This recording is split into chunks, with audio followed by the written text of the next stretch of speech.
नमस्कार। निवेश कार्यक्रम में आपका बहुत बहुत स्वागत है।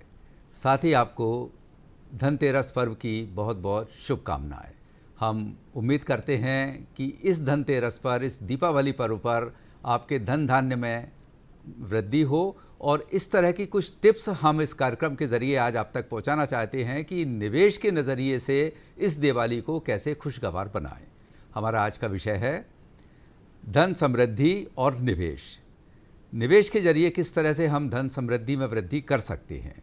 और आज इस विषय पर हमारे साथ स्टूडियो में हैं श्री हरीश कृष्णानी जी। कृष्णानी जी, स्टूडियो में आपका बहुत बहुत स्वागत है। वित्त विशेषज्ञ हैं आप। निवेश से संबंधित जो भी सवाल करना चाहें, शेयर बाज़ार से संबंधित जो भी जानकारी लेना चाहते हैं, आप सीधे फ़ोन कर सकते हैं। दूसरे विशेषज्ञ हैं हमारे श्री वैभव मुखरैया जी। वैभव जी, आपका भी स्टूडियो में बहुत बहुत स्वागत है। सराफा व्यवसायी हैं और जैसा कि परंपरा है हमारी कि धनतेरस पर कीमती धातुएं, स्वर्ण या चांदी में हम निवेश करते हैं और ख़रीदते हैं। इस तरह से आप सराफा की क्या गतिविधियां हैं और किस तरह से सोना आप खरीदें, क्या सावधानियां उसमें होना चाहिए ताकि आपका जो ख़रीदारी है वो सुरक्षित रहे और भरोसेमंद रहे। आप नोट कीजिए हमारे फ़ोन नंबर्स 266049 हमारे यहाँ का टेलीफोन नंबर है और भोपाल के बाहर के दर्शक STD कोड 0755 लगाकर 266049 नंबर डायल कर सकते हैं। टोल फ्री नंबर पर भी आप फ़ोन करें 1800-233-0040। तैयार हो जाइए फ़ोन करने के लिए और धनतेरस पर्व को विशेष बनाने के लिए, अच्छी खरीदारी के लिए आज आपको क्या टिप्स देने वाले हैं, हम बात करते हैं हमारे विशेषज्ञों से। हरीश जी, शुरुआत आपसे ही करते हैं जी कि दिवाली पर्व बड़ा पर्व है हमारे देश का और सीधा सीधा धन समृद्धि लक्ष्मी के स्वरूप से जुड़ा हुआ है। शेयर बाज़ार में क्या तैयारियां हैं इस दिवाली को ख़ास बनाने के लिए? सबसे पहले तो मैं दर्शकों को बहुत बहुत शुभकामनाएं दूंगा धनतेरस पर्व और दिवाली पर्व की। और जो ये दिवाली है, आपको याद होगा पिछली दिवाली पे भी हमने एक कार्यक्रम किया था दिवाली पे ही। उस पर हमने गोल्ड से लेकर गोल्ड, सिल्वर और शेयर मार्केट के बारे में बात करी थी। उस टाइम जो गोल्ड का भाव था और आज का गोल्ड का भाव है, उसमें करीब करीब आप देखेंगे तो लगभग 12-13% का डिफरेंस है आज की तारीख में। तो अगर जिन निवेशकों ने उसमें उस टाइम पे अगर गोल्ड में या और चीज़ों में निवेश किया होगा तो 12-13% का उनको रिटर्न भी बन गया होगा। अब आज के वर्तमान मार्केट की बात करेंगे तो वर्तमान में जो शेयर मार्केट की स्थिति है, पिछला अभी जो हाल ही में जो इजराइल और हमास का युद्ध हुआ तो उससे मार्केट पे थोड़ा सा फ़र्क आया और मार्केट थोड़ा सा नीचे आया। 61,000 के आसपास सेंसेक्स सबको दिखा। तो वो एक बहुत अच्छी अपॉर्चुनिटी का टाइम था इन्वेस्टमेंट करने के लिए। और आप देखेंगे पिछले 10 दिन में मार्केट वापस रिकवर होकर 65,000 के आसपास वापस सेंसेक्स आ गया। तो अगर 61,000 से 65,000 का देखेंगे तो 8-9% का रिटर्न आपको 10 दिन में ही मिल गया। तो और यहाँ से जो हिंदुस्तान का भविष्य दिख रहा है वो सबके सामने है। गवर्नमेंट की जो पॉलिसीज़ हैं वो काफ़ी अभी अच्छी पॉलिसीज़ हैं, इकोनॉमी के लिए काम कर रही है गवर्नमेंट। और कैपेक्स जो मतलब निवेश की बात करते हैं। हरीश जी, क्या है कि आपने पिछले साल से भी तुलना की जी और सेंसेक्स का ऊपर नीचे जाना ये हमेशा उम्मीद नहीं रखना चाहिए कि एक ही दिशा में ऊपर चला जाए। बिल्कुल नहीं रखना है ना। चाहिए। ये विशेषज्ञ कहते हैं जिस तरह से मेडिकल में होता है, जब ECG का हमारी जब होती है तो वो ग्राफ जो अप डाउन होता है, बिल्कुल ऊपर जाना भी फायदेमंद है और नीचे आना भी फायदेमंद है। फर्क पड़ जाता है दोनों वर्ग का। बिल्कुल ऊपर जो निवेशित हैं उनके लिए फायदेमंद रहता है, लेकिन जो नए निवेश करना चाहते हैं जब नीचे आता है तो वो उनके लिए अपॉर्चुनिटी होती है। बिल्कुल बिल्कुल सही बात है आपकी, मैं सहमत हूँ उससे। मार्केट का स्वभाव जो रहता है अप एंड डाउन में ही अच्छा लगता है मार्केट भी। तो मैंने वही बताया, मार्केट नीचे आया फिर वापस मार्केट ऊपर आया। बाकी जो देखिए मार्केट चलता है आप मार्केट की रिटर्न से। जो कंपनियां मार्केट के अंदर लिस्टेड हैं वो कैसा काम कर रही हैं, उनकी प्रॉफिटेबिलिटी क्या है। अभी जैसे Q2 के सबके रिजल्ट्स आना चालू हो गए हैं, तो अभी जो रिजल्ट आ रहे हैं सबके अच्छे रिजल्ट्स आ रहे हैं। कंपनियां कैपेक्स कर रही हैं। आज की तारीख में आप किसी भी मतलब गाड़ी को उठा के देख लो, जो 4 व्हीलर्स की बात कर रहा हूं मैं, सभी बड़ी गाड़ियों में 6 महीने, 8 महीने, 12 महीने की बुकिंग्स चल रही है। तो कहीं ना कहीं अगर सेल है तभी बुकिंग चल रही है। आप GST का फिगर देख लो, हर महीने लगभग 1,60,000, 70,000, 75,000 करोड़ रुपए जो GST का कलेक्शन आ रहा है। तो वो पैसा कहीं ना कहीं गवर्नमेंट को जो आ रहा है, गवर्नमेंट भी इन्वेस्टमेंट कर रही है, चाहे वो इंफ्रास्ट्रक्चर पे कर रही हो। तो कहीं ना कहीं अगर वो वृद्धि हमें हर क्षेत्र में, हर व्यवहार में नजर आ रही है। वैभव मुखरैया जी, आपसे बात करते हैं कि धनतेरस का पर्व है और धनतेरस पर ख़ास तौर से सराफा बाज़ार में बेहद रौनक रहती है। हमारी परंपरा भी है कि उस दिन स्वर्ण खरीदते हैं या चांदी या जो अपनी सामर्थ्य के अनुसार लेते हैं। पिछले कुछ वर्षों से अगर हम देखें कि 3-4 सालों की तुलना में इस वर्ष काफ़ी कुछ सामान्य स्थिति है और रौनक बहुत अच्छी है। देखिए, सबसे पहले तो धनतेरस की सभी दर्शकों को बहुत बहुत शुभकामनाएं। क्या है, दीपावली का त्यौहार जो है सभी वर्गों में मनाया जाता है और अच्छी तरीके से मनाया जाता है। हर व्यक्ति जो है दीपावली का त्यौहार मनाता है। तो उस हिसाब से देखा जाए तो इस बार बहुत ही अच्छी मार्केट में रौनक है जी। और लोगों का ऐसा सोचना था, इजराइल हमास का जो युद्ध हो रहा है उसकी वजह से कुछ अप एंड डाउन मार्केट में होगा, लेकिन ऐसा कुछ समझ में नहीं आया। लोगों को दिलों में बहुत खुशी है, भाई साल भर का त्यौहार है, लोग खरीदी करते हैं, गोल्ड भी खरीदते हैं, सिल्वर भी खरीदते हैं और निवेश के हिसाब से गोल्ड सिल्वर एक बहुत ही अच्छी माना जाता है। जी वैभव जी, आपसे चर्चा जारी रहेगी। एक कॉलर हमसे जुड़ चुके हैं बाराबंकी उत्तर प्रदेश से, नंदस्वरूप मिश्रा जी। जी हेलो। हेलो जी नंदस्वरूप जी, स्वागत है। धनतेरस की बहुत बहुत बधाई और शुभकामनाएं। नमस्कार सर। आपको नमस्कार। बहुत बहुत शुभकामनाएं और बधाई। मैं जानना ये चाहता हूँ, हाँ। कैसे हो दिवाली धनतेरस को सोना खरीदने वाली? तो ऐसी दशा में तमाम तरह बातें हैं। मुझे धनतेरस ऐसा एक शुभ मुहूर्त हो जाए जिसमें जो सोना और अन्य चीजें खरीदी जाती हैं, लेकिन में हमको सावधानी किस प्रकार से बरतनी है, कैसे जानकारी लेनी? जी बिल्कुल बिल्कुल। अब ये तो सवाल का जवाब दोनों के पास होगा। मुखरैया जी आप बताइए, फिलहाल तो गोल्ड की ये बात कर रहे हैं, तो क्या सावधानियां खरीद से पहले होना चाहिए? देखिए, आजकल क्या है, गवर्नमेंट ने बहुत कुछ सुविधाएं कर दी हैं। जैसे हॉलमार्क ज्वेलरी आप लेंगे तो आपको मिल सकती है, मार्केट में अवेलेबल है। उसके हॉलमार्क ज्वेलरी लेने के साथ उसमें आपको मेकिंग चार्ज देना पड़ता है, बाकी और कुछ नहीं। बाकी हॉलमार्क ज्वेलरी लेंगे सबसे अच्छा बेस्ट ऑप्शन है, गारंटी की चीज़। गारंटी की चीज़ है, आपको कभी कोई दिक्कत नहीं होगी। और इसके अलावा और क्या सावधानियां और क्या बातें परखना चाहिए? इन्वेस्ट के हिसाब से अगर लेते हैं तो गोल्ड कॉइन भी ले सकते हैं, गोल्ड कॉइन भी चल रहे हैं आजकल। सिल्वर कॉइन भी चल रहा है, कॉइन में भी सिल्वर ले सकते हैं, गोल्ड में भी कॉइन आता है वो भी ले सकते हैं। इसके बाद आपको 24 कैरेट का जो गोल्ड आता है वो भी इन्वेस्ट के हिसाब से वो भी ले सकते हैं। बिल्कुल, काफ़ी अच्छा ऑप्शन है उसके लिए। उसमें आपको मेकिंग चार्ज नहीं देना पड़ेगा। जो आप बुलियन लेंगे, जैसे कॉइन लेंगे या आप वो लेते हैं, आजकल जो चल रहा है एक ब्रेड चलता हम लोगों के, उसमें कहते हैं ब्रेड। हाँ, तो ईंट बोलते थे पहले एक जमाने में ईंट कहलाता था, ईंट बोलते थे। बिस्किट्स भी आते हैं। इसके बाद कुछ साल बिस्किट भी चले। अब आजकल एक ईंट आ रहे हैं, वो बोलते हैं ब्रेड आती है। ब्रेड में से उसमें से काट के आपको दे दिया जाएगा 10 ग्राम, 15 ग्राम, 50 ग्राम, जितना भी आप लेना चाहें। वो बहुत बढ़िया ऑप्शन है। सॉलिड गोल्ड है वो, तो उसमें कोई माइनस होने का कोई सवाल ही नहीं है, बिल्कुल कहीं से कहीं तक। हरीश जी, इनका सवाल ये भी था कि निवेश के जरिए दिवाली को कैसे खुशहाली में बदले। जैसे नंदस्वरूप जी का क्वेश्चन गोल्ड के ऊपर ही था, तो मैं उसी पे ही जवाब दे रहा हूँ।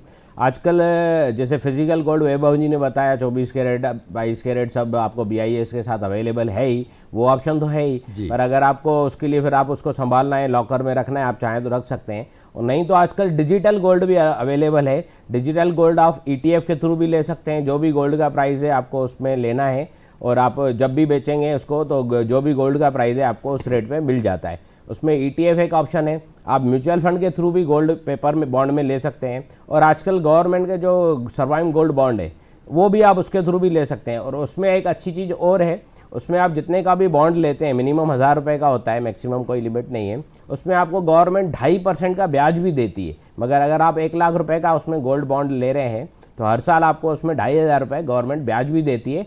प्लस वो जब भी आप उसका मैच्योरिटी होगा तो आप उसको जो भी गोल्ड का रेट होगा वो रेट आपको गोल्ड बॉन्ड में मिल जाएगा। साथ में आपको 2.5% का ब्याज भी मिलता है। तो सेविंग के हिसाब से वो ऑप्शन भी अच्छा ऑप्शन है। बाकी फिजिकल गोल्ड तो ऐसा है, आपने अगर लेके रखा है और आपको कभी भी किसी भी चीज़ की पैसे की जरूरत है तो तुरंत आप जाके सुनार के यहाँ उसको तुरंत आप उसको कैश करवा सकते हैं। तो वो एक ऑप्शन है।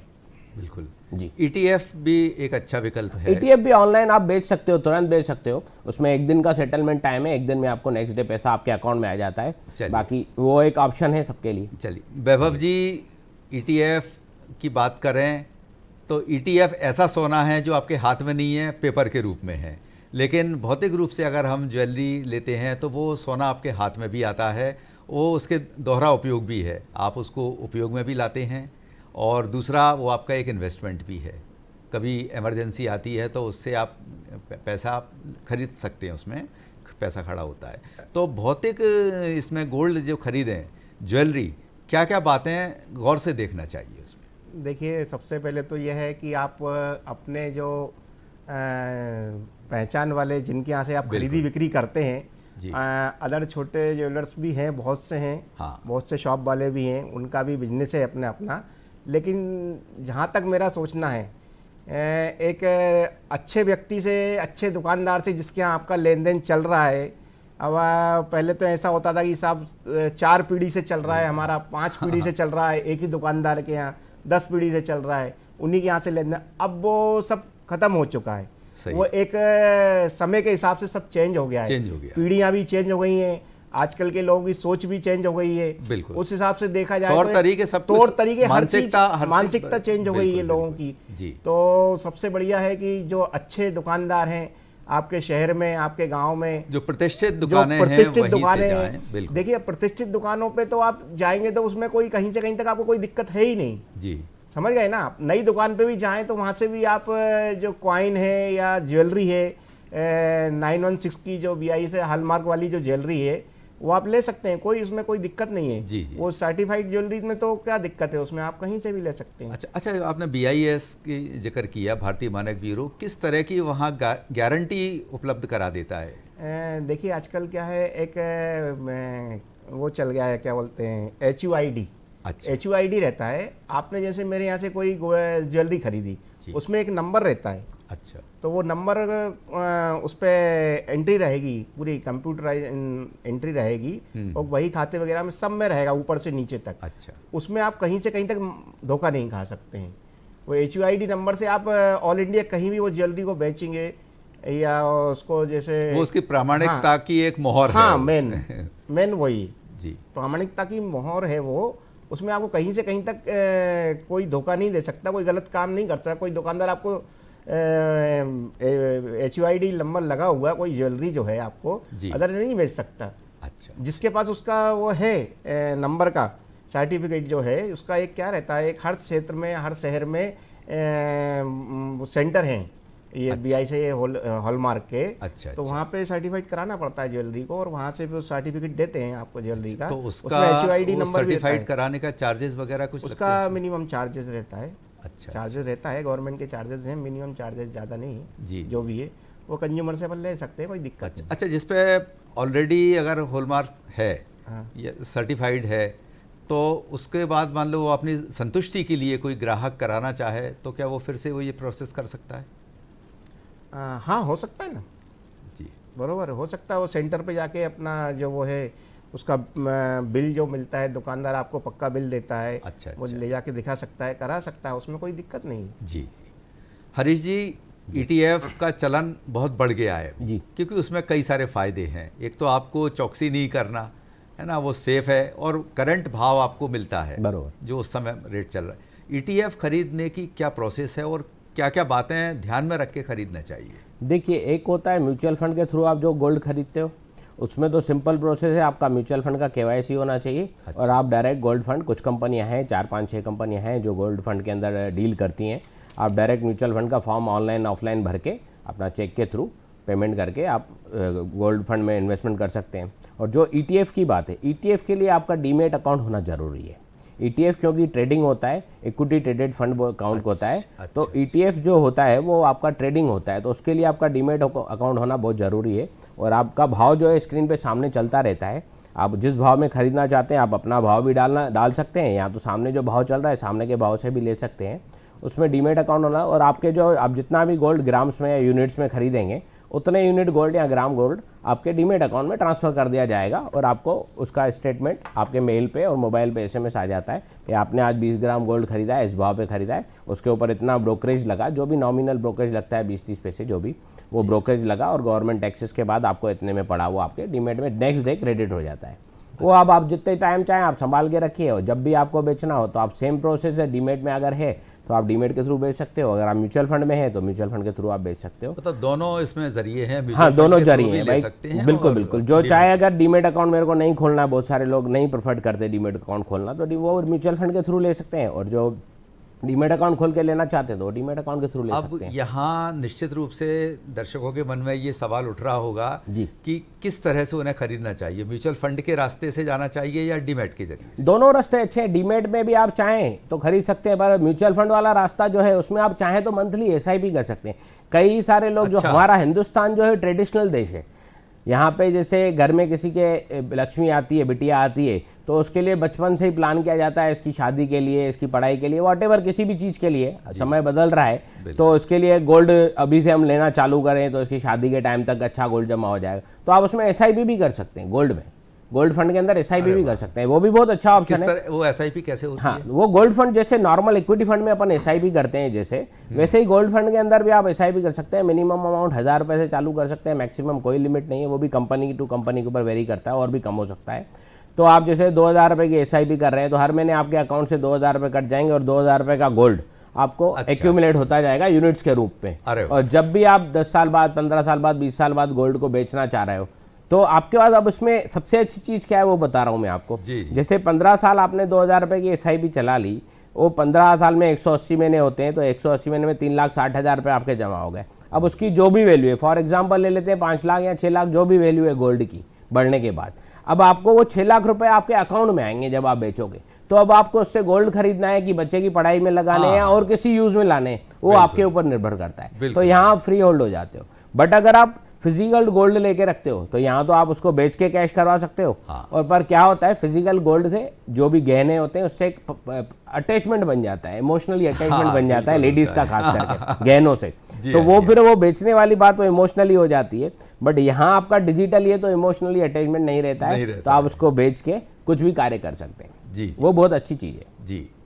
अच्छा, इसी तरह से वैभव जी, अगर हमारे पास ज्वेलरी है और जैसे इसमें तो एसआईपी का सिस्टम बताया, बहुत अच्छा है फार्मूला, तो हम थोड़ा थोड़ा करके गोल्ड अगर ख़रीदते रहें और ज़रूरत पड़ने पे उसको बेचना हो तो उसमें क्या समस्याएं बाज़ार में आती हैं ग्राहक को?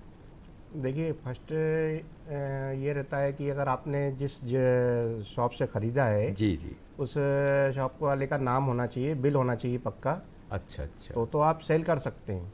अच्छा अच्छा, हाँ, आसानी से कोई भी दुकानदार आपका ज्वेलरी ले सकता है अगर आपके पास पक्का बिल है, लिखा पढ़ी में है। अदरवाइज नहीं ले पाएगा कोई। ऐसे मार्केट में ऐसे बहुत से लोग बेचने आते हैं, हाँ। बिना बिल के कोई नहीं खरीदता, कोई भी ज्वेलरी शॉप वाला कोई बिना बिल के लेता ही नहीं गोल्ड अच्छा सिल्वर। अच्छा अच्छा। अब सवाल ये उठता है कि चलिए जो खरीदा उसका बिल है, लेकिन जो पुश्तैनी चला आ रहा है, पीढ़ी दर पीढ़ी, सास से बहू पे आता है, बहू से उसकी बहू पे जाता है, उसका कुछ नहीं रहता। अगर मान लीजिए ऐसी नौबत आती है कि उसको क्रय विक्रय करना होगा, वो फिर उसमें क्या रहता है कि अपना जो पहचान वाले जो दुकानदार हैं, अच्छा, जिनके यहाँ आपका कंटिन्यू आना जाना है सालों से, पीढ़ी दर पीढ़ी, तो वो तो फिर आपको जानते ही ना, आपको वहाँ पहचान बताने की फिर ज़रूरत ही नहीं ना। अच्छा अच्छा, ये भी होता है, ऐसी बात नहीं है। जी जी, ऐसा भी होता है, उसमें पहचान बताने की ज़रूरत नहीं पड़ती। इसमें मैं एक और चीज़ ऐड करूंगा। हाँ। कई बार क्या होता है, जैसे आपने बोला पुश्तैनी सोना है, वो पुश्तैनी सोना बेचना है, बिल नहीं है, ट्रांसफ़र होके आया है, तो उस केस में क्या है, अगर दुकानदार पहचान का है वो तो कर ही देता है, पर उसके साथ साथ ज़्यादा से ज़्यादा क्या होता है, वो एक नोट शीट बना लेते हैं और एक आईडी प्रूफ लगा के उससे ले लेते हैं। क्या भैया, कल को कोई कानूनी कार्रवाई हो जाए, कई बार होता है हम पहचानते नहीं और चोरी का सोना है या ऐसा है, तो कोई कानूनी कार्रवाई ना हो तो उससे एक आईडी प्रूफ ले लिया जाता है, ओरिजिनल को देख के वेरीफाई करके, और आईडी प्रूफ लेके और एक कागज़ पे पूरा लिख के डिटेल्स, इतना गोल्ड है, ये चीज़ें हैं और ये मैं बेच रहा हूँ इनको, तो वो एक वेरिफिकेशन प्रोसेस है। हाँ। जिस तरह हम गाड़ी बेचते हैं, सेल लेटर बनाते हैं, बिल्कुल बिल्कुल वैसे वेरिफिकेशन प्रोसेस है, गवर्नमेंट ने भी थोड़ा छोड़ा हुआ है, पर आईडी प्रूफ हो और पैन कार्ड की कॉपी हो गई, आधार कार्ड की कॉपी हो गई, वो लगा के, और जैसे आजकल तो खरीद पे फरोख्त पे भी आप 50,000 से ऊपर का गोल्ड खरीद रहे हैं तो पैन कार्ड मांगते हैं, दुकानदार भी मांगते हैं, यहाँ आप ऑनलाइन पेमेंट कर रहे हैं तो उसका पूरा प्रोसेस मांगते हैं, डिटेल्स मांगते हैं। तो ये अच्छी चीज़ें हैं, गवर्नमेंट भी अब धीरे धीरे सब चीज़ें ट्रांसपेरेंट कर रही है, तो ये तरीका भी है उसको बेचने का, पुराने गोल्ड को। जी जी। हरीश जी, ETF की हम बात कर रहे थे, तो आपने SIP की जो बताई, तो SIP वैसे तो अपनी सामर्थ्य के अनुसार हर व्यक्ति करता है और करना भी चाहिए, जिसकी जितनी क्षमता है उस हिसाब से 500, 1000, 2000, 10,000, 20,000 जो भी है, लेकिन एक आइडियल फिगर जो होती है कि एक मतलब ऐसे 5 या 10 साल के होराइजन पे अगर हम इन्वेस्ट करना चाहें उसमें, तो वो आइडियल फिगर कितनी होना चाहिए जिससे एक उसको अच्छा अमाउंट मिल सके मैच्योरिटी पे? मैं अभी एक इंडस्ट्री की बात करूंगा। हमारे म्यूचुअल फंड इंडस्ट्री में आज की तारीख में जो एसआईपी बुक है ओवरऑल 16,000 करोड़ रुपए से ऊपर का एसआईपी बुक हो गया है मंथली, मतलब 16,000 करोड़ रुपए मंथली एसआईपी के थ्रू आ रहे हैं आज की तारीख। और उसका जो एवरेज फिगर आ गया है आज की तारीख में 8 से 9,000 रुपए के बीच पर एसआईपी एवरेज फिगर आ गया है। अच्छा। बाकी आपकी इनकम कितनी है, सामर्थ्य कितना है, आपने जो बात बोली उसके हिसाब से आदमी एसआईपी करता है। तो मैं जनरली बोलता हूँ आपकी जो मंथली इनकम है उसका एटलीस्ट 30% आदमी को सेव करना चाहिए अपने भविष्य के लिए, 30% सेव करना चाहिए। अगर आपका उसमें आपका LIC चल रहा है या वॉटेवर जो भी आपका और कोई प्रीमियम जा रहा है, उसके बाद जो भी पैसा बच रहा है आप म्यूचुअल फंड में एसआईपी के थ्रू डाल सकते हैं। चाहे वो आप गोल्ड फंड में डालें, चाहे वो इक्विटी फंड में डालें, चाहे वो डाइवर्सिफाइड करके रखें, दोनों में डाल सकते हैं। तो ऐसा कर सकते हैं। एक जनरल कैलकुलेशन बना हुआ है हमारा, अगर कोई व्यक्ति 10,000 रुपये महीने की एसआईपी करता है और उसको 20 साल तक चलाता है, तो 20 साल में 240 महीने होते हैं। तो 240 महीने में 10,000 रुपये के हिसाब से आपके 24 लाख रुपए जमा होते हैं। और अगर 12% का भी एवरेज रिटर्न लेके चलें, ये कोई गारंटी नहीं है, 12% का भी अगर एवरेज रिटर्न लेके चलें तो 12% से वो पैसा लगभग आपका 80 लाख रुपए के आसपास आराम से, 80-90 लाख रुपए के आसपास आराम से बन जाता है। तो 24 लाख रुपए के अगर 80 लाख रुपए बन रहे हैं और 20 साल का समय भी है, तो मेरे हिसाब से बहुत अच्छा फिगर भी है आपको। और अगर मार्केट ज़्यादा अच्छा रिटर्न देता है, 15% के आसपास का रिटर्न देता है, तो 15% से ये अमाउंट हो जाता है लगभग 1.5 करोड़ रुपए। बिल्कुल सही है, 1.5 करोड़ रुपए के आसपास हो जाता है। तो वो तो बाजार के ऊपर डिपेंड करता है रिटर्न कितना देगा। और जब भी बाजार अगर आपको मौका देता है गिरावट का, तो उसमें हमेशा निवेश करिए, घबराइए मत। अगर आप लंबे समय के निवेशक हैं तो गिरे हुए बाजार में बोलते हैं ना, गिरता मार्केट खरीदारी के लिए अच्छा होता है और बिल्कुल चढ़ा हुआ मार्केट बेचवाल के लिए अच्छा होता है। तो उस चीज़ को हमेशा समझिए, सोचकर समझकर निवेश कर। इसीलिए बोला जाता है कि आप चीज़ों को समझ के निवेश करेंगे। और अपने वित्तीय सलाहकार से हमेशा सलाह लीजिए, टाइम टू टाइम उससे आप गाइडेंस कीजिए, अपने पोर्टफोलियो के ऊपर बात कीजिए, हर 6 महीने में रिव्यू कीजिए। तो रिव्यू करने से क्या होता है, चीज़ें सुलझती हैं।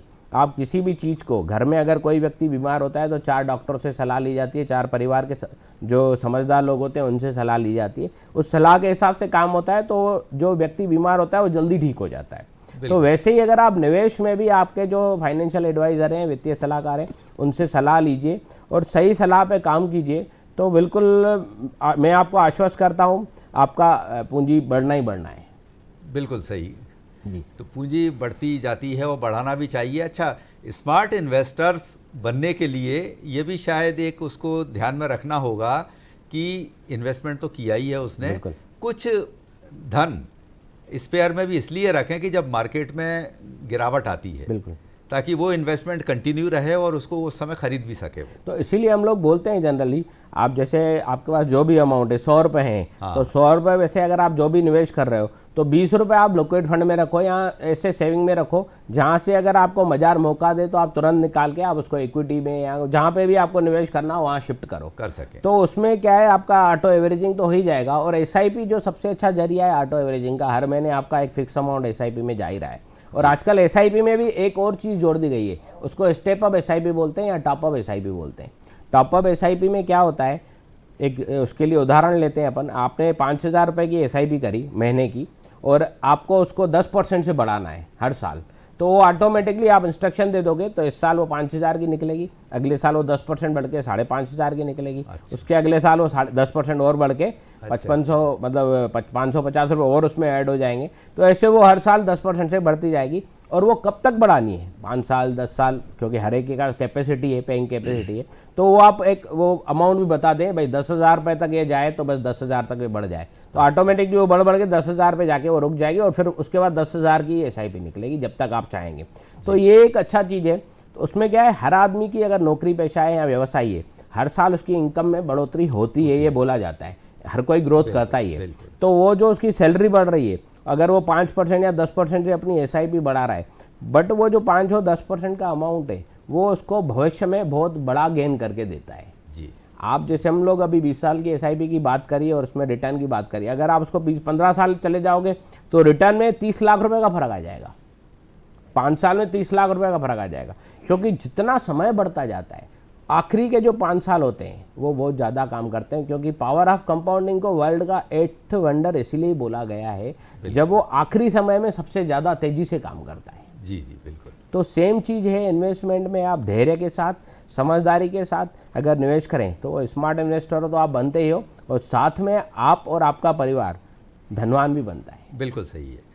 वैभव जी, जिस तरह से शेयर मार्केट या म्यूचुअल फंड में कंपनी का ट्रैक रिकॉर्ड देख के इन्वेस्टमेंट करने की सलाह दी जाती है, तो उसी तरह गोल्ड में इन्वेस्टमेंट जो कर रहे हैं, फिजिकल गोल्ड में, तो पिछले कुछ सालों की जो भाव था उससे लेके अभी तक की जर्नी आप किस तरह देख रहे हैं? वो जो उनकी कीमत है किस अनुपात में आगे बढ़ रही है? हर साल दर साल हर साल दर साल बढ़ना ही है। जी। गोल्ड भी बढ़ रहा है, सिल्वर भी बढ़ रहा है। अब पिछले साल से इस साल काफ़ी अच्छा रिटर्न मिला है। हाँ। पिछले साल भी अच्छा रिटर्न मिला था कस्टमर को, इस साल भी काफ़ी अच्छा रिटर्न मिला है। 10%, 12%, 15%, मतलब ग्रोथ अच्छी है उसमें। जी। अच्छा ग्रोथ मिलता है कस्टमर को। इसके अलावा मतलब जो गोल्ड खरीदना चाहिए ज्वेलरी के रूप में तो चलिए उपयोगी रहेगा, वो सॉलिड गोल्ड के बारे में क्या कहेंगे? सॉलिड गोल्ड बेस्ट है खरीदने में। सॉलिड गोल्ड खरीदने में कोई दिक्कत नहीं, सबसे बेस्ट चीज़ वही है, सॉलिड गोल्ड खरीदे। अच्छा। ज्वेलरी तो ऐसा है, ज्वेलरी तो गृहिणियाँ पहनती हैं, हाँ, लेडीज हैं, तो उनके लिए ज्वेलरी बहुत ही उपयोगी बढ़िया चीज़ उपयोगी बस- चीज़ है, बस वो उपयोगी। उपयोगी चीज़ है। और अदरवाइज क्या है, शादी ब्याह होते हैं अपने हिंदुस्तान के अंदर, बहुत ही रिवाज है गोल्ड ज्वेलरी का। बिल्कुल भारतीय सिल्वर का, परंपरा है भारतीय और एक- परंपरा है। बिल्कुल सही है। भारत में भारतीय परंपरा है, तो ज्वेलरी खरीदने का तो है ही, सभी लोग खरीदते हैं। और ये बहुत ही अच्छी चीज़, इन्वेस्ट के हिसाब से भी अच्छा है। और दूसरा, आपको कभी मानिए भविष्य में पैसे की भी ज़रूरत अगर पड़ती है एन वक्त पे, तो आप उसको कैश भी करा सकते हैं। बिल्कुल। सब बेस्ट चीज़ है। हाँ, अच्छा, एक शब्द बहुत सुनने में आता है, मेकिंग चार्ज। सर ये है कि मेकिंग चार्ज है, ये अपना हॉलमार्क जो ज्वेलरी है अच्छा। उस पर भी मेकिंग चार्ज लगता है। बाकी जो अपना 22 कैरेट जो गोल्ड है उस पर भी लगता है, 23 कैरेट तो पे लगता है, 18 कैरेट पे लगता है। आजकल ये कैरेट के हिसाब से गोल्ड बिक रहा है, जी जी। तो उस पर मेकिंग चार्ज लगने लगा है। तो हर कैरेट पे अलग अलग उसका स्लैब है? अलग अलग स्लेब है। अच्छा, कैरेट अब कई दुकानदार ये देखिए, आप 200 रुपये ग्राम भी लगाते हैं, 500 रुपये ग्राम भी लगाते हैं। अच्छा, ज्वेलरी अच्छा। की डिज़ाइन के ऊपर भी रहता है।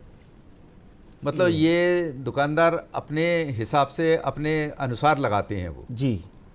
ऐसा कोई गवर्नमेंट का ऐसा फिक्स नहीं है उस पर? उसमें गवर्नमेंट का कोई हस्तक्षेप नहीं है। अच्छा अच्छा अच्छा, वो उनके मेकिंग चार्ज अपने दुकानदार के स्तर पे होता है। आपने कैरेट की बात की, 22 कैरेट, 24 कैरेट, तो इसमें कैरेट का क्या ये स्लैब किस तरह से क्लासिफिकेशन किया जाता है और उसके क्या मायने होंगे? 24 कैरेट जो है प्योर गोल्ड है, जी। और अपना 22 कैरेट जो है अपना 916 हो गया, अच्छा। और 23 कैरेट जो है 85 हो गया। तो ऐसा कैरेट के हिसाब से उसको बांट दिया है चार्ट बार। उस हिसाब से ज्वेलरी का आभूषण जो तैयार होते हैं जी। उसी हिसाब से होते हैं, कैरेट के हिसाब से ही। कैरेट के हिसाब से। तो कितने कैरेट का एक सही तरीके से होता है कि वो उससे कम नहीं लेना चाहिए?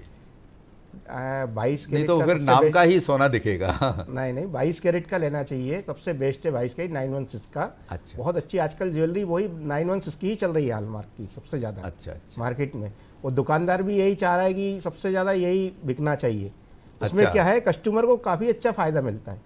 अच्छा अच्छा, हॉलमार्क ज्वेलरी खरीदने में कस्टमर को नुकसान नहीं है, बिल्कुल। प्लस में ही रहता है। जीवन में कभी भी वो बेचने जाएगा ज्वेलरी, उसको प्लस में ही रहेगा वो हमेशा। एक तो ज्वेलरी का भाव भी बढ़ना है, हाँ। बस ये है मेकिंग चार्ज उसको अलग करके 916 का उसको पैसा मिल जाएगा। अच्छा, कभी कभी इसमें इसको बोला जाता है आप लोगों की भाषा में टाका, सोने या चांदी में, इस तरह से वो क्या होता है? देखिए, ज्वेलरी आप ये समझिए, आपको एक उदाहरण के तौर पे बताता हूँ। हाँ। ज्वेलरी जब बनती है तो उसमें मिक्सिंग करना पड़ता है उसको। अच्छा अच्छा उसको एक स्तर रहता है उसका, उस अच्छा। स्तर से उसमें मेकिंग क्या बोलते हैं, टाका मिलाया जाता है। अच्छा अच्छा। हाँ, आप उदाहरण के तौर पे सही, जैसे आज आप कोई से कपड़ा पहनते हैं, जी। शर्ट पहनते हैं या कोई भी चीज़ पहनते हैं, तो बिना सिलाई के कपड़ा बन जाएगा, शर्ट बन जाएगी क्या? ऐसे ही ज्वेलरी का उदाहरण है। अच्छा, बिना टाके ज्वेलरी बन ही नहीं सकती नहीं बन सकती। भाई, वो तो सॉलिड गोल्ड है। बिल्कुल सही है। ये है तो प्रोसेस हैं उसकी अलग अलग। अलग अलग प्रोसेस है जी। जो मैन्युफैक्चर है उसके अलग अलग प्रोसेस है, उसका अलग हर इसका ज्वेलरी का कैरेट के हिसाब से पूरा अलग अलग वो है, जी, तो उस हिसाब से ज्वेलरी बनाई जाती बनाई जाती। हरीश भाई जी। अंतर्राष्ट्रीय स्तर पर सोने की कीमतें निर्धारित होती हैं, बिल्कुल। और अंतर्राष्ट्रीय जो वातावरण है वो उसको काफ़ी प्रभावित करता है। जो अंतर्राष्ट्रीय गतिविधियां हैं, जैसे कि अभी हमास और उसका ये जो इजराइल का है, या अभी रशिया यूक्रेन का जो चल रहा था, तो उसको ध्यान में रखते हुए अपनी प्लानिंग इन्वेस्टमेंट की कैसे की जाए? देखिए, मेरा जो पर्सनल व्यू है उसमें देखा है मैंने, इक्विटी मार्केट तो हमेशा अपने हिसाब से चलता रहा है, नीचे ऊपर ये सब चीज़ें पहलू हमने देखे हैं। जी, गोल्ड का जो बाजार है वो इंटरनेशनल मार्केट से बहुत ज़्यादा तवज्जो रखता है। बिल्कुल। गोल्ड अभी करंटली देखा जाए तो अगर अपन 1 महीने 1.5 महीने पीछे चले जाएं तो एक बार उसने 57,000 तक का भी भाव दिखाया था 1-1.5 महीने पहले, और आप अभी वापस आ जाओ तो अभी 62-63 हज़ार के आसपास, 62-63 के आसपास जो भाव चल रहा है, मतलब गोल्ड मार्केट की बात कर रहा हूँ। हर कंट्री में अलग भाव चलता है एक तो, और वो बेसिकली जो गोल्ड का भाव ओंस में चलता है, ओंस होता है डॉलर प्राइस चलता है। मैं 2008 में जब देखता था तो 900 ओंस के आसपास का भाव चलता था, आज लगभग 1800-1900 के आसपास है, एग्जैक्ट मेरे को पता नहीं है, 1800-1900 ओंस का भाव है, मतलब 1000 ओंस उसके बाद आप भाव बढ़ गया है। मेरे सामने मैंने जब 2008-9 का मेरे को याद है अच्छे से। तो ये जो इंटरनेशनल मार्केट है, जब भी ऐसे युद्ध की स्थितियाँ बनती हैं या ऐसा कुछ भी है, तो जो वर्ल्ड गोल्ड काउंसिल होता है, जो वर्ल्ड गोल्ड सप्लाई करता है या वहाँ से पूरा सिस्टम होता है, वो गोल्ड का रिजर्व बढ़ा देते हैं अपने पास, और जो देश भी हैं जहाँ पे युद्ध चल रहा है वो भी अपने पास बढ़ा देते हैं। जैसे अगर अभी यूएस को देखा जाए, यूएस की स्थिति कोविड के बाद से अगर देखी जाए तो थोड़ी सी उनकी स्थिति टाइट हुई है। देखा जाए तो उनके यहाँ जो रेट ऑफ इंटरेस्ट बढ़ाया गया 0.25 से लेकर आज 5% तक आ गए, 5% तक, मतलब अगर देखा जाए तो उन्होंने वहाँ से गोल्ड 20 गुना भाव बढ़ गए इंटरेस्ट, तो इस वजह से भी गोल्ड महंगा हुआ है। अब आप डॉलर प्राइस की बात करो, अगर मैं गोल्ड को थोड़ी देर के लिए हटा देता हूँ, डॉलर की बात करता हूँ, तो डॉलर आज से 10 साल पहले 12 साल पहले 42-45 रुपये का भाव था, आज 85-86 रुपये का भाव है। तो अगर मैं एक बात और बोलूँ तो मैं बोलूँ गोल्ड तो बढ़ा ही नहीं है, डॉलर बढ़ गया, ये भी बोल सकता हूँ, डॉलर डबल हो गया। तो पर आप देखोगे तो गोल्ड भी डबल हो गया साथ में, क्योंकि गोल्ड का भाव जो चलता है वो डॉलर से चलता है। बिल्कुल। तो ये चीज़ें हैं, और जब भी ये युद्ध की स्थितियां मैंने आपको बताया तो गोल्ड का भाव बढ़ता ही है, हमेशा ऑलवेज बढ़ा है, क्योंकि रिजर्व्स जो भी देश हैं उनको भी कहीं ना कहीं आसपास के देश भी जो होते हैं थोड़ा सा भय का माहौल बनता है, कल को वो हमारे यहाँ भी ऐसा कुछ स्थिति न बने, तो गोल्ड रिजर्व्स को हमेशा बढ़ाया जाता है। तो गोल्ड रिजर्व जैसे जैसे बढ़ते हैं उस देश की इकोनॉमी मजबूत होती है। आपको ये पता होगा करेंसी नोट गोल्ड रिजर्व के अगेंस्ट में छापे जाते हैं हर देश के। बिल्कुल बिल्कुल। तो बीच में जैसे यूएस ने कंटिन्यूसली कोविड के टाइम डॉलर छाप के बहुत बांटे भी, तो बांटने के बाद उनकी ये स्थिति बन गई, तो अब वो गोल्ड रिजर्व बढ़ा रहे हैं अपने, क्योंकि उनको वो इन्फ्लेशन को अगर कंट्रोल करना है, महंगाई को, तो वो अपने को गोल्ड रिजर्व और डॉलर प्रिंटिंग को दोनों को मैच करना पड़ेगा। तो वो थोड़ी दिक्कत है, तो अब मैच हो गई। हिंदुस्तान की बात करूँ तो हिंदुस्तान का गोल्ड रिजर्व आज की तारीख में बहुत बढ़िया गोल्ड रिजर्व है, तो हमारी करेंसी का भी इसलिए भाव कोई नीचे नहीं आया है, इसीलिए हम लोग बीट करके चल रहे हैं इन्फ्लेशन को। यूएस ने लगभग 0.5% रेट बढ़ा दिया, पर हमारे हिंदुस्तान में 1.5% 0.2% का रेट बढ़ा है, जो हम लोगों को आदत है। 1-1.5% हम मैनेज कर सकते हैं, पर अगर आपका कोई होम लोन में रेट आपका 1% था, वो 1% से 6% पे आ जाए तो बहुत बड़ी दिक्कत वाली बात है। पर अगर आपका 7% से लोन था, 7 से वो 8.5 पे आ गया तो कोई दिक्कत वाली बात नहीं, वो थोड़ा बहुत इधर ऊपर नीचे चलता है। और आने वाला 1-1.5 साल यहाँ से और लग रहा है, इन्फ्लेशन को यूएस कंट्रोल करने में लगाएगा, 1-1.5 साल और लगेगा, तो वही हमारे साथ भी चलेगा। तो 1-1.5 साल में हम भी धीरे धीरे रेट ऑफ इंटरेस्ट कट करेंगे। तो मेरे हिसाब से ये कि नेक्स्ट जो अपने चुनाव हो जाएंगे, उसके बाद जो 2024 के चुनाव होने हैं, उसके बाद धीरे धीरे जो भी गवर्नमेंट आएगी उस हिसाब से कार्य करेगी, इन्फ्लेशन के ऊपर कार्य करेगी। और हमारे जो रिजर्व बैंक के अपना गवर्नर साहब हैं, बहुत ही समझदारी के साथ और बहुत ही सोच समझ के जो भी कार्य करते हैं, बहुत पूरी पॉलिसीज़ को समझ के देख के करते हैं। तो हमारा गोल्ड रिजर्व बहुत अच्छा है, और देश भी जो है गोल्ड में इन्वेस्टमेंट इसलिए ही करते हैं कि हमारी कल को इकोनॉमी पे कोई डेंट न पड़े। तो हमारे पास गोल्ड रिजर्व होगा, तो बीच में जैसे इंग्लैंड ने गोल्ड बेचा था बहुत ज़्यादा, तो वो इसीलिए बेचा था, उनको दिक्कत थी, तो उन्होंने अपना गोल्ड बेच के अपने आप को बचा लिया। तो गोल्ड रिजर्व इसलिए होता है, तो इसलिए बोलते हैं थोड़ी थोड़ी जो छोटी छोटी बचत है, और अगर आपके पास रिजर्व है, और ये मौके होते हैं, जैसे आज धनतेरस है, तो एक बहाना भी बनता है, नहीं चलो जो जिसका सामर्थ्य होगा तो 5 ग्राम, 2 ग्राम, 10 ग्राम, 100 ग्राम, जिसको जिसकी सामर्थ्य होगी वो ऐसा खरीदेगा। तो ये हमारे भविष्य के लिए भी बचत का रूप है। बिल्कुल सही है। और एक समय था भारत को सोने की चिड़िया कहा जाता था, और वो चिड़िया अभी भी है, ऐसा नहीं है। मेरे को तो लगता है अब हम सोने की चिड़िया नहीं, सोने का बाज बन जाएंगे। हाँ बिल्कुल बिल्कुल। अब सोने के बाद हम बात करें वैभव जी चांदी की, क्योंकि चांदी भी कीमती धातुओं में है और चांदी का भी बहुत महत्व है। चाहे हम अपने वैज्ञानिक दृष्टिकोण से देखें, आध्यात्मिक दृष्टिकोण से देखें या भौतिकता से देखें, चांदी के बारे में आप क्या सलाह देना चाहेंगे दर्शकों को कि बाज़ार इस समय कैसा है और किस रूप में लेना चाहिए उनको? चांदी को कॉइन के रूप में भी ले सकते हैं जी, सिल्वर को कॉइन के रूप में भी ले सकते हैं, बाकी प्योर सिल्वर जो आता है फाइन गोल्ड, फाइन सिल्वर, उस रूप में भी ले सकते हैं। बाकी ज्वेलरी में भी सिल्वर ले सकते हैं, ले सकते हैं। कस्टमर हमारे यहाँ आता है ज्वेलरी भी लेता है, कॉइन भी लेता है, फाइन चांदी भी लेते हैं। मार्केट जो रेट होता है वही रेट, जैसे आज का रेट समझिए आप 72 है, 72,000 रुपये किलो है चांदी का रेट, तो उस हिसाब से बाकी अच्छा आज मार्केट में बहुत अच्छा, क्योंकि चांदी की भी डिमांड हमारे यहाँ काफ़ी रहती है, उसमें बहुत बढ़िया रहता है चांदी का, तो बहुत ही अच्छा चलता है। अच्छा, जब ज्वेलरी बनाने की बात आती है तो मेकिंग चार्ज की जो अभी हम चर्चा कर रहे थे, तो क्या सोने और चांदी में अलग अलग रेट उसकी रहती है? जी हाँ, सोने में अलग रहेगा, चांदी में अलग रहेगा। चांदी का मेकिंग चार्ज अलग लगता है, गोल्ड का अलग लगता है। जी हाँ हरीश भाई। चांदी में एक और चीज़ ऐड करना चाहूँगा, चांदी का जो फिजिकल गहनों में और जो यूज़ है, इन्वेस्टमेंट में यूज़ है, उसके अलावा इंडस्ट्रियल यूज़ भी बहुत है। चांदी का दवाइयों में, ऑटो पार्ट्स में, बहुत सारे आपके जो छोटे छोटे पार्ट्स बनते हैं, घड़ियों में, बड़े बड़े ब्रांड्स में, मतलब इन चीज़ों में इंडस्ट्रियल यूज़ भी चांदी का बहुत ज़्यादा होता है। और मेरे हिसाब से, मेरे को जितनी जानकारी है, आजकल चांदी का इंडस्ट्रियल यूज़ बढ़ गया है, मतलब ज्वेलरी और इन चीज़ों से ज़्यादा इंडस्ट्रियल यूज़ बढ़ गया है। और इसीलिए चांदी में आप पिछले 2 साल से देखोगे बहुत अच्छी तेज़ी है, और चांदी तो यहाँ से और अच्छा तेज दिख भी रहा है, मतलब चांदी यहाँ से और अच्छी जाएगी। अच्छा, और निवेश के लिए चलिए गोल्ड की तो हमने बात की, हरीश जी कई और सारे विकल्प भी होते हैं निवेश के बारे में, जी जी, है ना? वो अपने हिसाब से लोग करते हैं, जैसे कि लिक्विडिटी बरकरार रखने के लिए बैंक में निवेश सबसे बेहतर माना जाता है। बैंक के अलावा पोस्ट ऑफिस भी है, आपका कमोडिटी मार्केट इनको है, जनरली बीमा क्षेत्र में भी ट्रेडिशनल इन्वेस्टमेंट माना जाता है। जिससे पुराने टाइम में लोग पोस्ट ऑफिस में भी पैसा रखते थे, बैंक एफडीज में भी पैसा रखते थे, अभी भी रखते हैं बैंक एफडी में। या तो बीमा एक ऐसी चीज़ है, बीमा पे अवेयरनेस की और भी लोगों को ज़रूरत भी है, मैं बोलूँगा उस पर थोड़ा सा। बीमा और निवेश दोनों अलग अलग चीज़ें हैं। बीमा आपकी लायबिलिटीज़, मतलब जो जिम्मेदारियाँ होता है उसको कवर करता है, तो बीमा आपको उस हिसाब से लेना चाहिए। मतलब आज की तारीख में तो आप सुनते होंगे 1 करोड़, 2 करोड़, 5 करोड़ का बीमा, पहले लोग नहीं सुनते थे। इसको टर्म प्लान बोला जाता है। तो आपकी अगर ज़्यादा जिम्मेदारियाँ हैं, आपके ऊपर लायबिलिटी ज़्यादा है, कोई भी लोन है इस टाइप, तो आप उसको टर्म प्लान लें, असली बीमा वही है, तो आप बीमा उस हिसाब से कराएं। और बीमा निवेश की बात करें तो निवेश जैसे यूलिप प्लान होते हैं बीमे के अंदर, तो वहाँ वो निवेश काउंट होता है। बाकी जो ट्रेडिशनल प्लान है वो आपको उतना ज़्यादा रिटर्न्स नहीं देते हैं।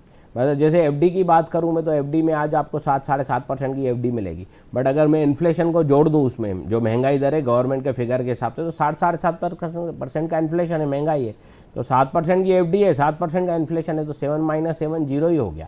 तो आपको ऐसी जगह निवेश करना चाहिए जो आपको इन्फ्लेशन को कम से कम बीट करके दे।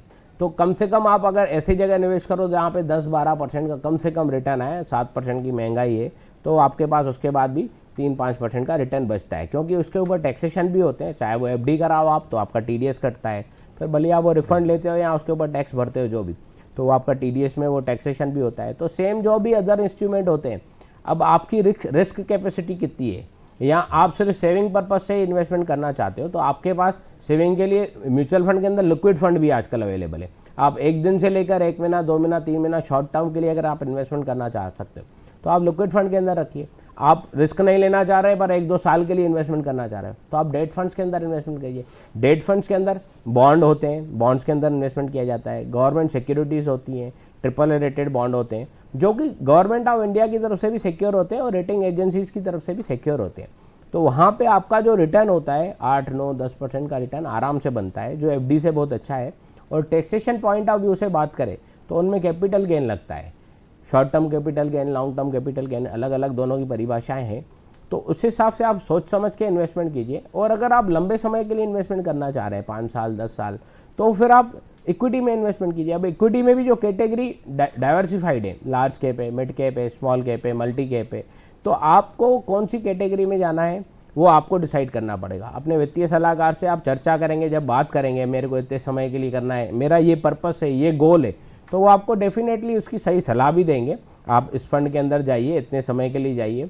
और मैंने जैसे पहले ही बोला 6-6 12-12 महीने में आप अपने फाइनेंशियल एडवाइज़र के साथ बैठ के रिव्यू कीजिए फंड्स को भी, भाई ये फंड में अपन ने पैसे लगाए थे और कहाँ पहुँचा, उसमें कुछ चेंज करना है क्या। तो वो भी आप जब समय समय पे आप किसी भी चीज़ को रिव्यू करते हैं तो वहाँ पे आपका अच्छा जो फाइनेंशियली आपको बेनिफिट तो मिलता ही मिलता है, प्लस आपके एडवाइज़र को भी ये पता रहता है, मेरा क्लाइंट भी अवेयर है, वो अपना पोर्टफोलियो देखता रहता है, तो मेरे को भी उसको प्रॉपर वैसे ध्यान देना है।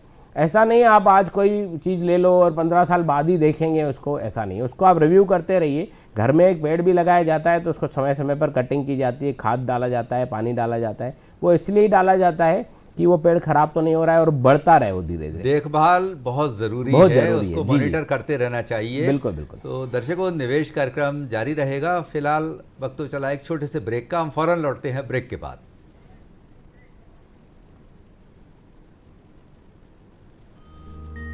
आज ब्रेक कहाँ से आ गया?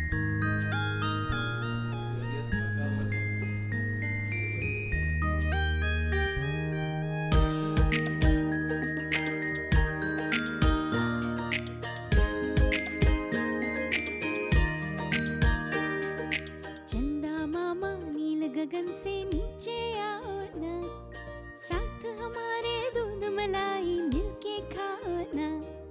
चंदा मामा नील गगन से नीचे आओ ना, साथ हमारे दूध मलाई मिलके खाओ।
ब्रेक के बाद निवेश कार्यक्रम में आपका पुनः स्वागत है।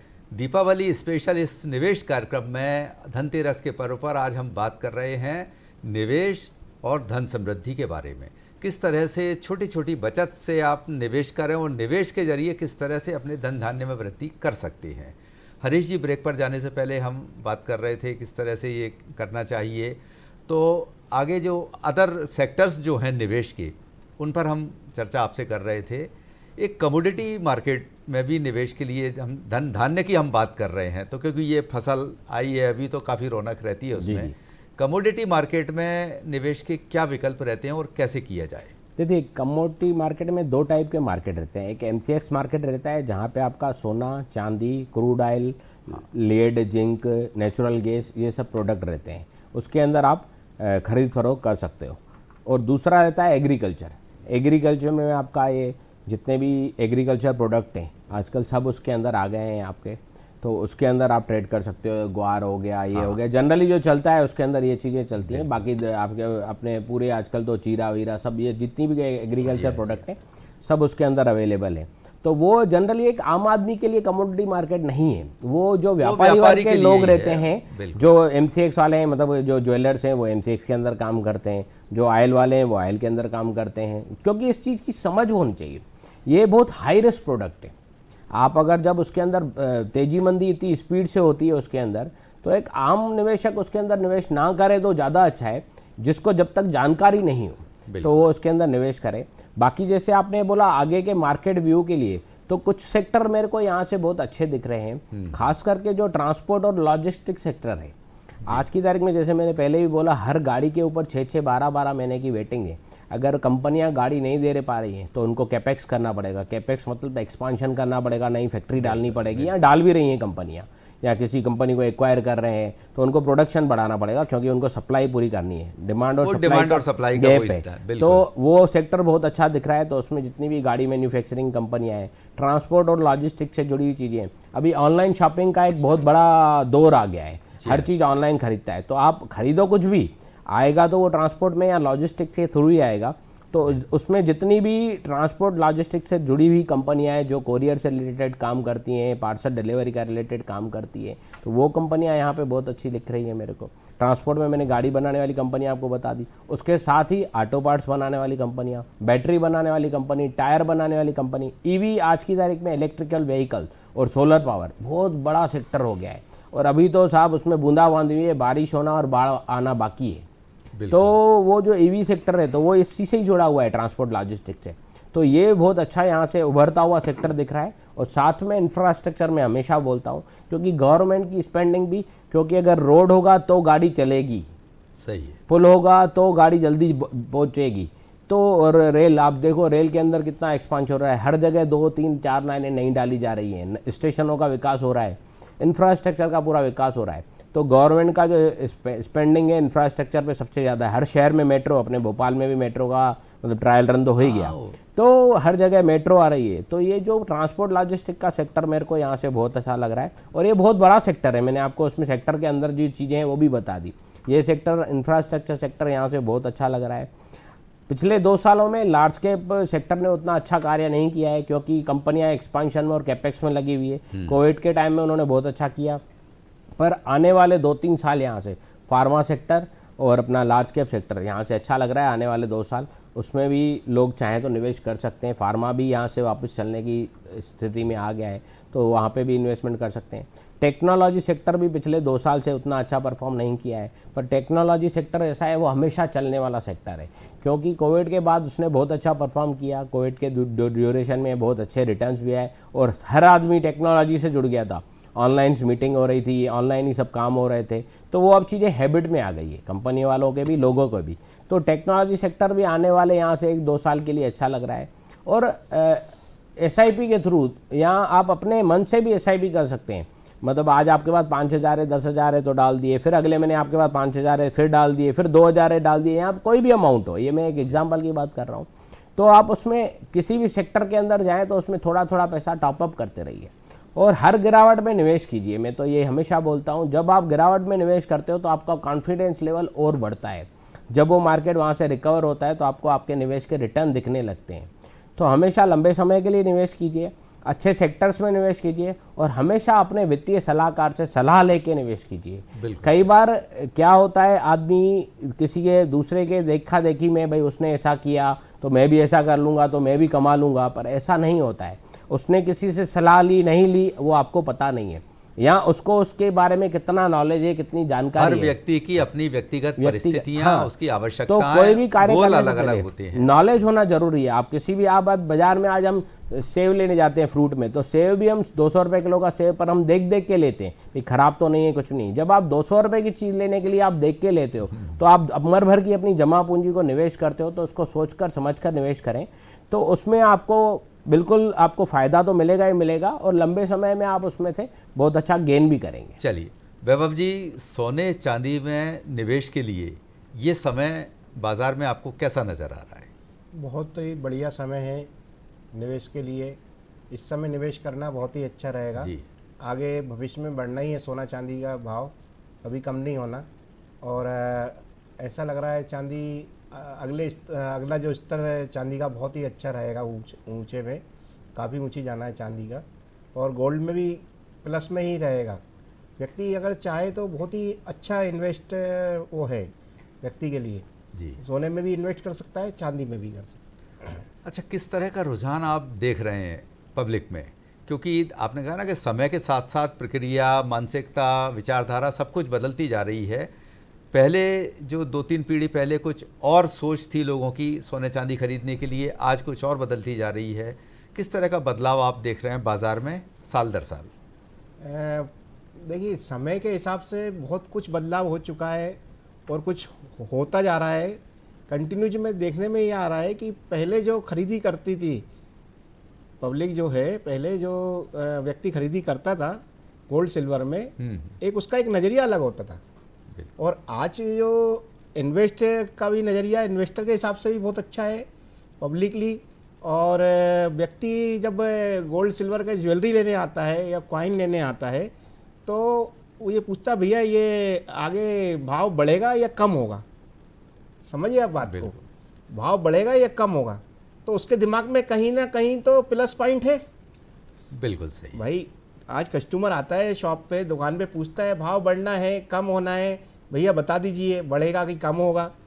हम तो भैया बोलते हैं, बढ़ने की सलाह देते हैं, बढ़ेगा, और ये हकीकत है, बढ़ता है। बिल्कुल सही है। हमारा माइनस देश में तो निरंतर आगे बढ़ता हाँ, ही जा रहा है। बढ़ बीच रही में है। पड़ाव भले ही आ जाए, हाँ। जिसे आप मंदी कह सकते हैं। मैं इसलिए इसमें चीज़ जो ऐड कर रहा हूँ, मैं हमेशा अपने आप बोलता हूँ, हमेशा लंबे समय के लिए निवेश लंबे कीजिए। समय के लिए। अगर आज आप 10 साल पहले चले जाओ तो 10 साल पहले जो गोल्ड का भाव था, 10 साल पहले मेरे हिसाब से 45,000 40,000 के आसपास था, आज 63,000 का भाव है। तो आप रिटर्न निकालो 10 साल का, 8-9% गिरी से गिरी आपने रिटर्न दिया होगा। देते ही है। हाँ, तो वही आप लंबे समय के लिए निवेश कीजिए, अगर निवेश के लिए ले रहे हैं। और अगर आप ज्वेलरी ले रहे हैं तो वो निवेश नहीं, वो तो इमोशनली अटैचमेंट है, वो तो आप अपने आप लंबे समय के लिए बिल्कुल रखोगे। सही है। वैभव जी, जैसे अभी इलेक्ट्रॉनिक फॉर्म में जब से गोल्ड आया है, ETF वगैरह जो हैं, इस कंसेप्ट के आने के बाद क्या फिजिकल गोल्ड लेने में बाज़ारों में कुछ उतार चढ़ाव दिखाई दिया है आपको?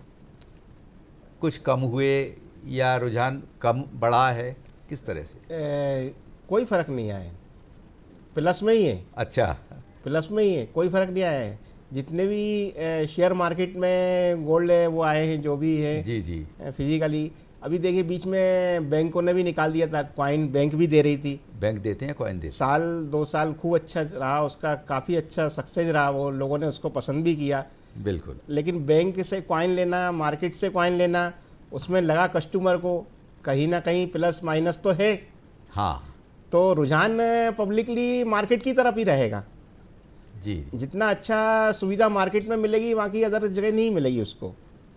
बिल्कुल। तो इसका भी प्लस माइनस फर्क होता है। एक्चुअली मार्केट में जाते हैं, चॉइस बहुत उसके मनपसंद मिल जाती है, वहाँ वैरायटी भी बहुत मिलती है, वैरायटी डिजाइन मिलती भी है, बहुत मिलते हैं, डिजाइन भी बहुत मिल जाते हैं, काफ़ी कुछ वो रहता बैंक है। में वो चीज़ देखने बस को नहीं आपको मिलती। परख आना चाहिए। बस बस बस। तो क्या क्या, अब कार्यक्रम का समय समाप्ति की ओर है, इस तरह की खरीदारी करते समय किस तरह से मानसिकता बनाई जाए, किस तरह से बातचीत की जाए ताकि वो फ़ायदेमंद उसके लिए सौदा साबित हो? देखिए, ज्वेलरी आप खरीदने जाते हैं या कॉइन खरीदने जाते हैं तो सबसे बढ़िया बेस्ट यही ऑप्शन है कि आप अपने पहचान वाले के यहाँ जाएं, जहाँ से आप लेन देन कर रहे हैं, भरोसेमंद दुकानदार के पास जाओ, भरोसेमंद डील करें। भरोसेमंद। चलिए, अब मैं हरीश जी के पास आता हूँ। कार्यक्रम समाप्त लगभग हो चुका है। हरीश जी, चलते चलते संक्षेप में बताइए, दिवाली को खुशगवार करने के लिए SIP कैसे शुरू कर दें तुरंत? SIP इक्विटी में भी कर सकते हैं आप, गोल्ड फंड में भी कर सकते हैं, और उसको लंबे समय के लिए चलाएं। एक गोल निर्धारण करें, 5 साल 10 साल जो भी आपका गोल गोल बहुत है। महत्वपूर्ण है। हाँ, इसमें। गोल बहुत और महत्वपूर्ण है, अब गोल निर्धारण हरीश जी, हमारे करके। कार्यक्रम का समय बिल्कुल, समाप्त बिल्कुल, हो चुका है। बिल्कुल। दर्शकों, अगली बार नए विषय के साथ हम फिर हाजिर होंगे। आप दोनों विशेषज्ञों का बहुत बहुत धन्यवाद।